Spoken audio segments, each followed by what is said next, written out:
or by physical injuries. But for our next BTR, it has become popular to many, also because of the improvement it brings to the patients. And due to the latest technology and studies, this has become more convenient and more accessible for those who want to undergo this surgery. Oo nga, and I would like to share yung comment lang ni Dr. Lansangan. He told me that the patients now come to his office not telling him na, Doc, bahala na po kayo. Diba? I trust you. I trust you. Ngayon daw, they bring the iPad there and they show him the different angles kung ano yung gusto nilang dimensions for their new nose. So, nag-research na prior to consultation. Talaga namang New trend. sculpted ang gawa. Ready, ready. I know you are all curious, so please, let's watch more of this. I'm very, very lucky na kasama ko ang napakagandang dermatologist po nila, si Dr. Lansangan. So, Doktora, before we go on, ano pong ibig sabihin ng Shimmian? Okay, Shimmian Manila, yung Shimmian, ang ibig sabihin niyan is eye, heart, and beauty. So, we make people beautiful here, but it comes from our heart. Okay.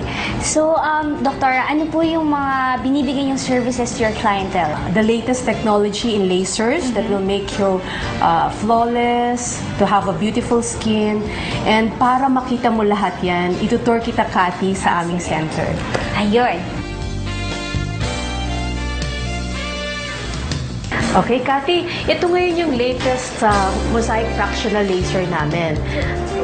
We are very proud of this laser kasi any kind of scars, kaya niya nang tanggalin.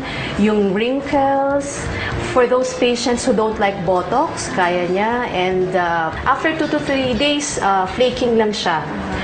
But of course, syempre, kailangan we have to protect the skin from the sun. Kailangan nila mag-sunblock. Okay, Cathy, nandito naman tayo sa aming slimming treatments. We have the latest cavital lipomelt. This the non-surgical way of decreasing fat cells. Of course, syempre, we want to offer a comprehensive slimming program. After the fat lysis, we recommend our RF body contouring.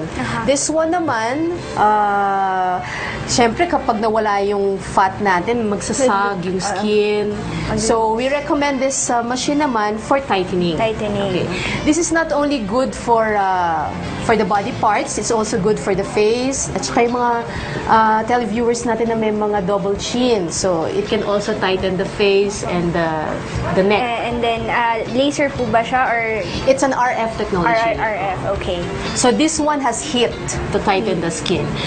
Ang pinaka-forte talaga ng Shimmian Manila is Gore-Tex Rhinoplasty. It's Dr. Levi Lansangan, who is the pioneer in Gore-Tex nose lift. Ito na ngayon yung ino-offer natin to shy away from the complications of silicone nose lift kasi marami ng complications eh.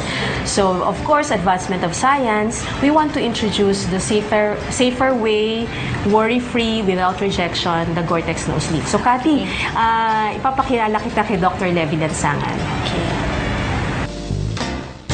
Ayan! Guys, kanina in-introduce ni Dr. Lansangan yung Gore-Tex na rhinoplasty. Now, we are very, very honored that we are going to talk to the surgeon who performs this procedure, Dr. Levi Lansangan. Ayan. Thank you, Cathy, and thank you to all of you for inviting me here. Ayun. So, Doctor, what is Gore-Tex po na rhinoplasty? Okay. As we all know, rhinoplasty is one of the most common requested cosmetic procedures in our country. If not on the top 2 is #1 cosmetic procedure. And ngayon, one of the choices is Gore-Tex. All of the patients now, since we introduced that 5 years ago, are requesting for the Gore-Tex.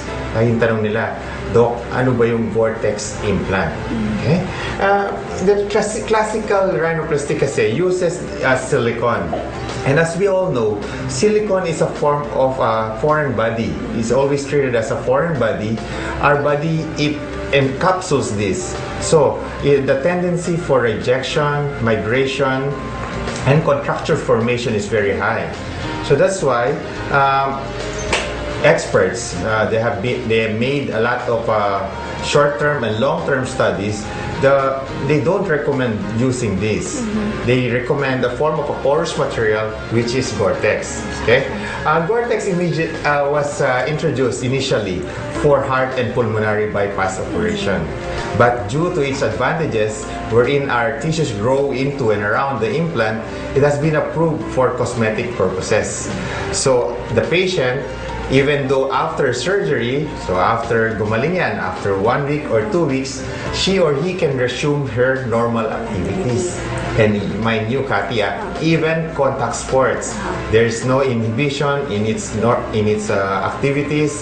Kung gusto niyang mag-kickboxing, scuba diving, yeah, she can or he can resume that activity. So it's like you didn't have a rhinoplasty kasi it acts like a real nose. That's right. Oo. And also another concern, dahil marami sa atin ngayon jet setters na, di ba? Doc, after rhinoplasty, could I fly back or to these countries? With Gore-Tex, wala pong contraindication on flying to these countries, even with extreme of temperatures, like sobrang lamig or sobrang init. Okay lang ang Gore-Tex. Yes. Oo, yan ang advantage ng Gore-Tex. So, doctor, can you compare the old na rhinoplasty procedure from this one, the new one? Okay. Right now, kasi there are two forms of rhinoplasty: the closed approach and the open approach. With the closed approach, it's used for the silicone nose lip, and now we recommend the open approach for Gore-Tex nose lip. Primarily because ngayon kasi pupunta yung pasyente sa atin, hindi yung sasabihin na, Dok, ikaw nang bahala. Hindi na ganon. It's usually interactive. Meron silang dalang picture. Yes, may dala nila yung picture nila. Dala nila yung iPad nila. Sabihin nila, Dok, pwede mo bang gayahin itong ilong na to? So it has been the request and the standard has become so high. Kasi ang mga kausap nila ngayon, hindi na sila tumitingin sa front view. Pati sa side view, tinitingnan nila sila. So that's why they request perfection. So sabi na, Dok, kaya mo bang gayahin to? Dala-dala nila yung iPad nila, no? So that's why, with the open approach, we can remodel, tanggalin natin yung fats dyan, habaan, bawas, dagdag, no? Any other procedure that the nose wants, we can perform with the open approach. Hence, we termed it structural rhinoplasty.